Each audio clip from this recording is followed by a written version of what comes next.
Welcome back, everybody. This is episode 2 of our video series that we are now doing with everybody. We appreciate the love and everything that y'all have been doing as far as commenting, liking, and subscribing. Please continue to do that. Come up with suggestions of names so that way we can put them in a pool, let you guys decide. And remember, go back and watch our first video. That's how you're going to be able to win one of 2 knives that you get to choose from. Okay? So, today I'm just going to kind of give you a brief overview of everything that's going to go on, and then we'll get straight into our episode. We'll start with stock knives. We've got a lot going in today. A couple of more slicers and some chef's knives. We're also going to get with Russell later on today to talk about our subject that was suggested by one of our followers. I'll give him a shout out once we get to that, and we'll talk about knife steals today. So, thanks for joining again. Continue to watch, and let's go ahead and get to these stock knives.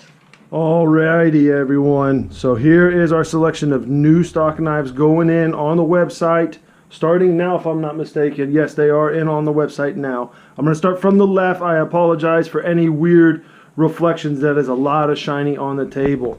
So I've got my ruler set over here to this big guy. We've got another big barbecue slicer, and I'm going to pick this guy up just for a little bit of size comparison. You guys can see it in my hand. This here is our CPM 154 stainless barbecue slicer. Beautiful spalted pecan dyed black, so you get a bunch of that texture in there wherever the dye has filled in, with a mosaic pin right there in the middle. Guys, this thing is a beast. I would probably say there is no meat in Texas that this thing will not go through. Beautiful. 14 inches long.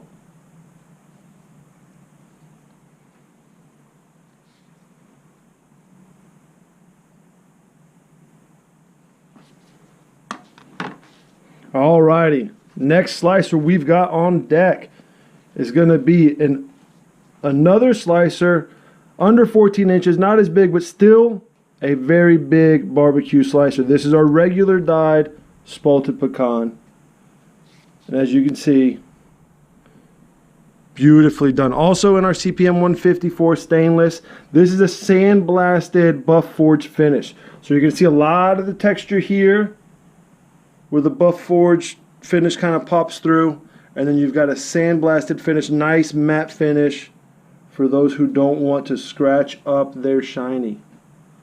Another beautiful knife, everyone. All right, and our last slicer that's going in stock right here, our rounded tip slicer, very traditional, just under 12 inches of blade length here. Beautiful walnut handle with a blue dyed box elder bolster. Brass copper pins with a mosaic right in the middle here. Another mosaic that Russell chose. Beautifully done. Beautifully executed, guys.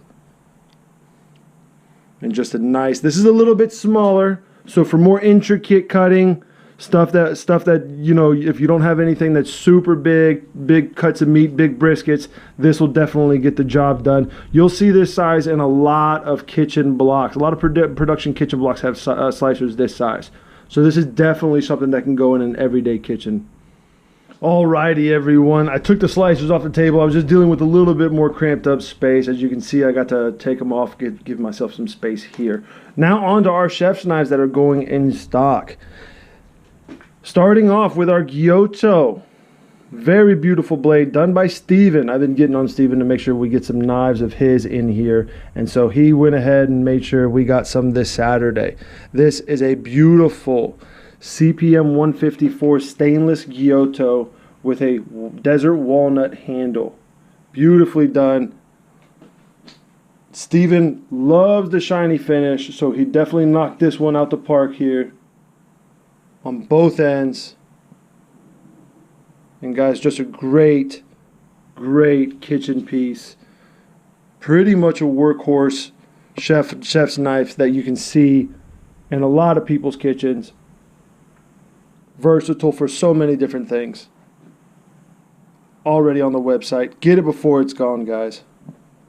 All right, so before I get into these two knives, I just want to let you guys know these two knives have something a little bit different than a lot of the handle materials that we use. These two woods that we have here on these handle are natural woods, so they're not stabilized. We'll explain this in a video later on, what stabilized wood versus natural wood incur. But if you're interested in one of these two knives, give us a call, shoot us an email. We'll definitely let you know the different care steps that you need to take with natural wood knives, and also the beauty with natural wood. So starting over here, we've got our medium Santoku and 52-100 high carbon. Now, I know you're not understanding what high carbon is. We'll get to that later today for our segment with knife steels. But in the meantime, a very beautiful polished finish. This is a very easy to fit in the hand knife, very versatile, not so big that it's intimidating, but small enough to do smaller and intricate work. And here we have a natural Cocobolo wood handle, and this, guys, is just beautiful. I'm going to try and get some of the texture and grain in here. You got the brass pins as well, and then that Cocobolo is just popping, everybody. Take a look at that. So when Steven and Russell do these medium-sized knives a lot of the time, they pretty much can't stay on the shelves. I'm not going to lie to you. These things don't stay on the shelves very long, just because they're not so big that women don't like them, because a lot of women love these smaller knives, and they're just such great pieces to have. All right, so on to our bigger E02 again. This is a beautiful shiny piece that we have here. Linear shiny finish. CPM 154 stainless, just like the first chef's knife here. Only difference is we got a natural Massacre ebony wood handle. You really can't see the grain and structure because it's a very dark wood. But guys, this thing is beautiful. Brass pins. And if you didn't notice, this is a wall hidden tang style knife. So you don't see the steel in this knife just like you do in this one right here. The steel is hidden inside the wood, and Steven did a great job at sealing this up. Don't have to worry about anything happening to the inside of this blade. It lightens up the load of the knife in your hand, and at the same time gives you the length and the sharpness of a E02 and what it's known for, guys. Another great piece. Get it on the website before it's gone. All right, everybody. So now we're going to go ahead and go to our segment with Russell and I. We'll be talking to you soon. All right, everybody. Here I've got Russell right next to me. We are going to be talking about the steels we use and why we use them. First off, we're going to talk about the two main differences in steels, which will be high carbon and stainless. So Russell, what's the main differences between high carbon and stainless steels? So high carbon steels are steels that have at least 0.8% carbon in them, which will make them a high carbon steel in relation to the other things in them. Stainless steels will have at least 14% chromium, which is what makes them stainless. Okay, so chromium is what makes everything stainless, or is what allows a steel to then become stainless. Yes. What exactly is chromium? So chromium is an element that really aids in corrosion resistance in steels and steel alloys. So basically, if I've got enough chromium to make a stainless, that will then make a stainless, and the added benefits of stainless are the corrosion resistance, keeping rust off the blade. Yeah. What other benefits can someone see from a stainless versus a high carbon? Because of all the chromium in it, they're functionally harder, so they do have a longer edge retention for fully sharp blades. So that honestly sounds like, especially for consumers, right? Stainless is the option to go. For most at-home chefs, yes, they choose to go the stainless route. Even nowadays, a lot more professional chefs are going towards the stainless because of the ease of use. They don't have to keep them clean and dry, and the edges just last exceptionally longer. So with high carbon, and I've kind of got a crush on high carbon myself, but I'm going to ask the question anyways. Why would someone want a high carbon blade if stainless seems to be the way to go? High carbon gets so much sharper. Even to this day, even with modern stainless, it does get sharper. And if you're somewhere where you're in the field and you need to sharpen it quickly, you're not going to sharpen modern stainless in the field. You're done. Like your knife is dull, you hit a rock, you hit a bone, you're done. With high carbon, you can take basically any stone, get that knife back up to a working edge, and be able to take care of whatever you need to. If that's a chef in the kitchen, if that's a hunter in the field, whatever that is. If you get a modern stainless steel blade fully dull, you're not getting it back quickly to working sharp. Right on. And so I guess the negative drawbacks on a high carbon would be that it doesn't have corrosion resistance, right? It doesn't have corrosion resistance, and functionally they're not as hard, so the edge does deteriorate faster. Okay. Now, having said that, sorry not to butt you off, but one of the issues with modern stainless is it doesn't give you an indication of how sharp they are. A lot of the newer steels they'll be super sharp, and then all of a sudden they're dull. With high carbon, you get an indication of where you are in your sharpness curve. So you say, hey, I'm about to go on a trip, I need to touch this up a little bit. You can do that. With stainless, you just never know. Gone. So there's a better grade of deterioration that you can watch and manage. A more linear grade, yeah. And you can watch that kind of happen. Yeah. Stainless, once it's gone, it's gone. Yeah. Okay. So that's the main differences between high carbon and stainless. We here have generally about 4, sometimes 5 steels that we use here. I'm going to go ahead and say them, and Russell will get into them a little bit more. The main steels we use, which will be our high carbon 52100 and D2, which is one of my personal favorites. We've also got a CPM 154. That's our starting stainless option. We also have a laminate, a 52100 with 410. We'll get into that one as a little bit of specialty. And then a real high-end specialty steel that pretty much only Russell works in, because he's the only one with the patience for it, is our Japanese white #1. Now I'll go ahead and throw it to Russell. He's going to start off with our 52100. So 52100 is our base steel. It is our full high carbon option. So 52100 is excellent because it does have a little chromium in it to help with some of that stain resistance, but over time you will get a patina. So if you get a shiny knife, it's not going to stay shiny. You cut a raw piece of meat, you cut any food that has any type of acidity in it, and it will patina that blade, which some people love because you get to watch that blade age over time. Other people don't like it because it can look a little dirty. As opposed to a stainless steel, which we'll talk about more in just a second. So 52100 takes an excellent, really toothy edge, and like we were talking about with high carbons, you can sharpen it on the fly. It's very easy to maintain, but you will need to keep it clean and dry. I once left some cheese on one of my high carbon knives just overnight. Yeah, it rusted. It'll happen. Keep them clean, keep them dry. No steels go in the dishwasher.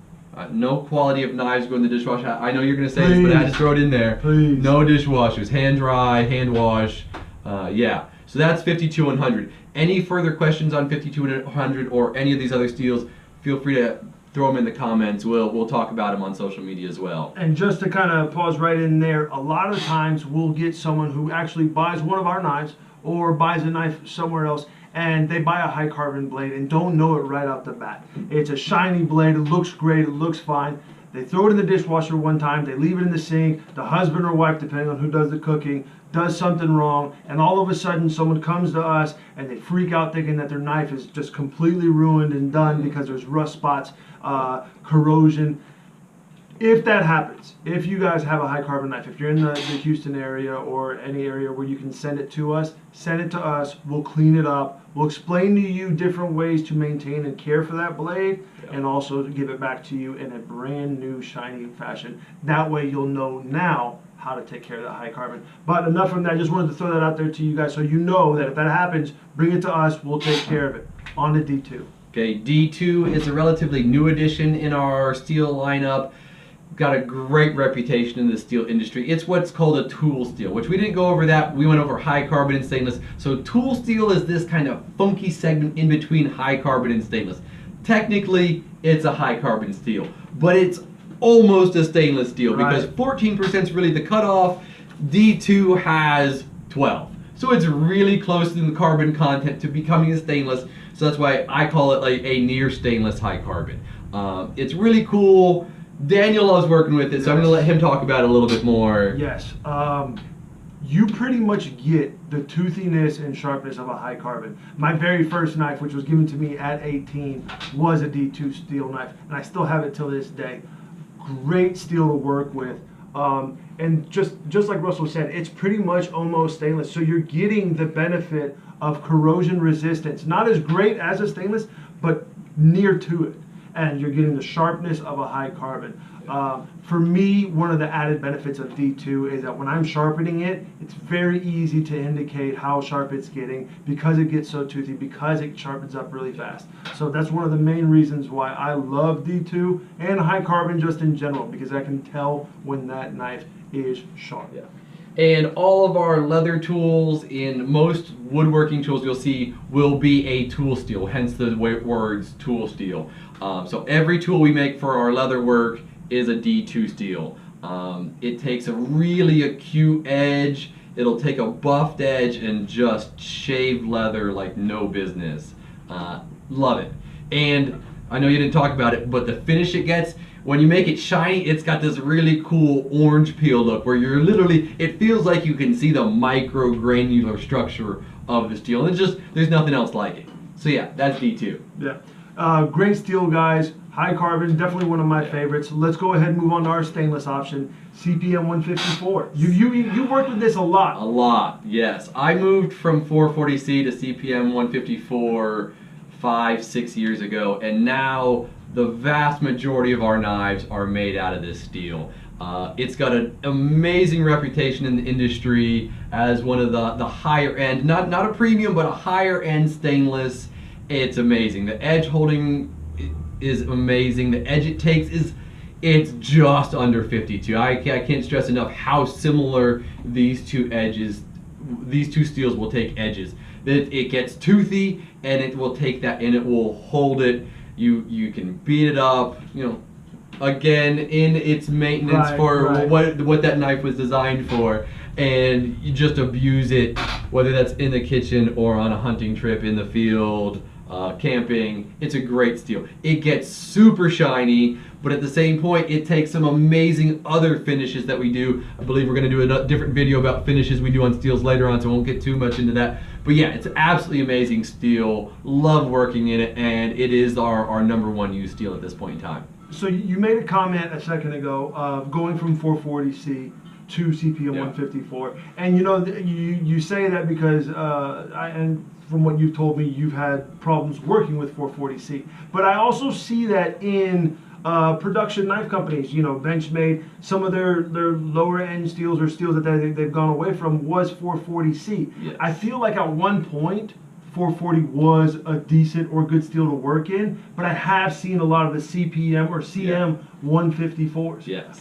So what made you change from 440C into 154? I'm pretty sure a lot of other guys did the same thing. Yeah, so excellent question. So 440C doesn't have a good reputation in the industry. Okay. And that's largely because of 440A and B. All right. They are very specific steels that do, like 440A is what they make scalpels out of. They call it surgical steel. It'll take a great edge, you cut once, it's done. And you throw it away. Done. Because in scalpels, you take a scalpel, and if you guys have ever been in an operating room, I hope you haven't, use a scalpel once, and it's gone. It's done. They toss it in the toxic bin, and it's over with. So that's what 440C is mainly used for. Well, 440A is used for, yes. 440A. And so because of 440A and B and their very limited use, you make a knife out of that should be a multiple use thing, and it's going to get a bad reputation. So if it's 440C, it will be labeled on there 440C. If you see a knife that says just 440, it's probably A or B, because they are the cheaper options and they just won't hold up as well. So yeah, you're seeing a large shift to even like 154 CM, which is the non-powdered version of CPM 154. Great steel.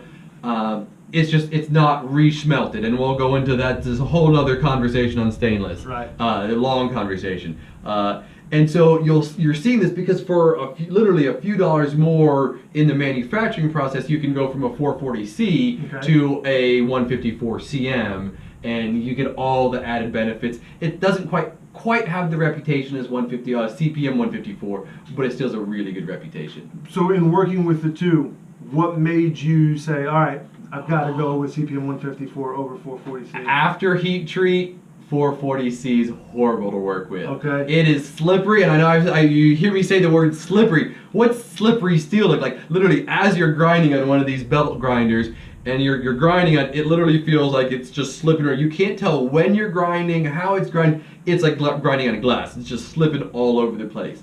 CPM 154, after heat treat, you can bite in, you can feel it bite in and grind, and it feels and actively you're grinding more material off. So your clearances are completely different between the two steels. Right on, right on. All right, well, that's a great wrap up on CPM 154. Let's go ahead and go to our laminate. I might be butchering this. Russell will definitely take over from here. 52100 410 laminate. Yes. So what a laminate is you think of a taco, right? You've got a core of 52100, the same 5200 we use regularly, and it's sandwiched or tacoed around is 410 stainless steel, which is a non-hardenable steel, a stainless steel alloy. Okay. But it gets super shiny. Okay. And so what you get is you get some of the benefits of stainless steel. You don't have to keep the whole thing clean and dry. The stainless steel part of it won't patina. It'll stay shiny, but you get the edge bit of the knife will be high carbon, as well as all the way up the core,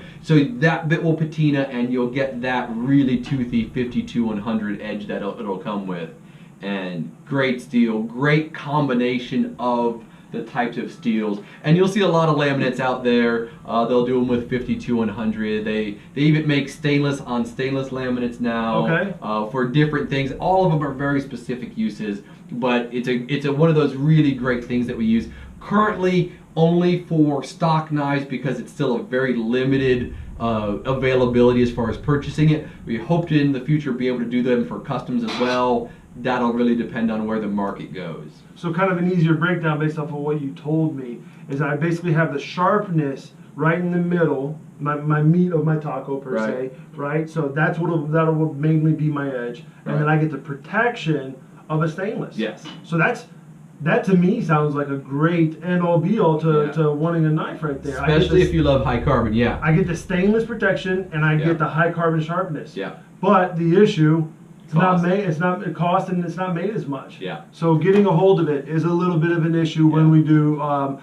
Definitely a high sought out thing for a lot of chefs, people who really know their knives, and just a great performing, and even the look of it after patinas, the high carbon patina, you can kind of see it gives itself a great character between that stainless. Yeah. So great. Now we're going to go over this. Definitely going to be another steel that Russell takes over. I am not. I've looked at it. I've looked at the steel. That's about it. I've never touched it, worked on it. I probably hand sanded the handle on it. But Japanese white #1.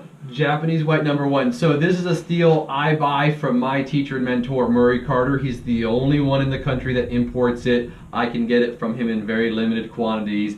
And this steel is also mainly a laminate, so you have the Hitachi white #1 core with the 410 laminate, just like the other laminate. So you get the high carbon on the middle, the stainless on the outside, and Hitachi white #1 is a premium high carbon steel. It is one of the most refined steels that the Japanese people produce. It's an amazing steel. It takes a toothy edge. And the beautiful thing about it is it'll hold that, but it also resharpens very quickly. And you get the super shiny of the laminate. You get the little line between where the laminate ends, the high carbon continues out to the edge, and that last little bit will patina very similar to 52100, but it is a very premium Japanese steel. So they're not making that here. No, that comes all the way from Japan. And you can only get it through one person. One person in this country. Wow. Yeah. Wow. So that's definitely one of those high-end steels we don't get in very often, guys. And I apologize. I know a lot of people are probably seeking out customs for that. And if we got a good amount of it, that'd be great. When we get it, we put out pieces, especially for Russell, very near and dear because that came from your teacher. Yeah. You put out some really great pieces to it, which should be coming out soon. We actually have some Japanese white that we're going to be working in soon for some stock knives. But when you get a hold of it, it's just what you got, and that's it. you put it out. And, And it is the only steel we currently do forging only on. So it is fully forged, and then we grind it as little as possible to maintain that laminate. And it's the only steel we forge. Okay, so we've got 52-100, which is a high carbon, D2, which is a high carbon stainless kind of hybrid, our 52-100 410 laminate, CPM 154, which is our stainless, and then Japanese white number 1. We kind of skipped over it a little bit earlier on, didn't really get to it, but with the steels that we use, what are some of the main uses for some of these steels? You know, which one would be better for hunting, which ones would be better for kitchen knives, etc. So 52-100 we use for everything. Okay. It can be used for a hunting knife, a tactical knife, and kitchen knives. So that's one of our universal steels that we could use it for anything within that. Same thing for CPM 154. The things that will change with these two steels depending on use or task is how fat the edges are, like right at the edge. For a kitchen knife, you want it super thin, you want a really acute angle. For hunting knives, you're going to want a little bit fatter angle on it, just more stability, won't chip out as much. Right. A steel like D2, I won't use that for 90% of kitchen knives. Okay. Like, besides a Deba or a cleaver, it's not a suitable steel for kitchen knives. Again, in our opinion, D2, something like, we just made an axe recently for a customer. We made that out of D2. It's great for a Deba or a big chopper. It's got some great personalities where it doesn't chip out as much even at thinner angles as opposed to some of the other steels we use. So anything that you're really going to be chopping with, it's a great option. Otherwise, you're not going to see it in most kitchen knives. Awesome. And then the Hitachi white number 1, you can do almost anything with it. Honestly, like, I wouldn't want to make an axe out of it because that's wasting a lot of steel for a simple axe head. Right. But basically anything else, machetes, bushcraft tools, kitchen knives, yeah, whatever you want to make out of it, it'll work. If I'm not mistaken, you've done a hunting knife Yes, I have. in white. I Yeah. think I remember seeing it, if I'm not mistaken. Yeah, I still carry it to this day when I go hunting. Oh, it's your knife. That's right. Yeah. It's your knife. Okay. Yeah. So you carry your own Japanese white number Yes. 1. Wow. Wow. So very versatile. Very versatile. Just hard to get a hold of, Yeah, right? yeah, and expensive. Well, guys, that was our wrap on steels, especially the steels that we use. Thanks to Steve Bourne for the suggestion. He was the one that came up with the suggestion on Instagram, if I'm not mistaken. So, Steve, we appreciate it. Everybody, keep submitting names for our show that we're going to be doing. We'll give you we'll get We've everything heard some there. really cool ones already. Some really so yeah, good ones. keep We it don't up. want to give away too much just yet. We don't want anybody thinking that they've already got it in the bag. Keep suggesting names. Keep giving us suggestions for these segments that we're doing. That way we can know exactly what it is you guys want to know from us. Once again, I'd show you now, but I want you to go look back at the other video as well as some of our Instagram and Facebook posts. We're going to be giving away 2 knives to the person, or one of 2 knives. I apologize. We're going to be giving away 1 of 2 knives to the person who wins the Name Our Show kind of contest that we're going through. So comment, like us on Facebook, Instagram, YouTube, watch this video, watch our first video, enter in, just throw out a name for what you think this should be called. Multiple entries are allowed. Yes, multiple entries. keep it coming. It just gives you a better advantage and odds to actually win this. But who we pick will be the one that will be able to pick between one of the 2 knives. And I'd show you the knives here, but I want you to go look at the other video. So, guys, thank you again for joining us. We appreciate it. Thank you for helping me out on My this pleasure. one. We'll come back next weekend and we'll do it again.